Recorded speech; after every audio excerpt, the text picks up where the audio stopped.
কি পরিমাণ ঢেউ ভাই।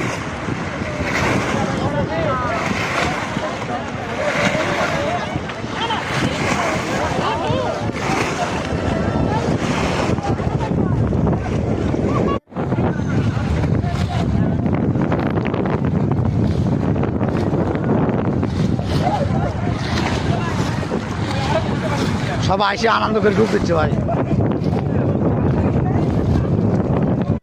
ফুল সৌন্দর্য গাছে ভাই, সৌন্দর্য ভাবির কাছে প্রেম প্রীতি করবেন, ভালো কথা। ফুলের গায়ে দিবেন নাই কখনোই ব্যথা। তো ভাই ফুল যদি কখনো চিনতে না জানেন, প্রেম প্রীতি ভালোবাসা কখনোই হয় না। আর এরকম ফুল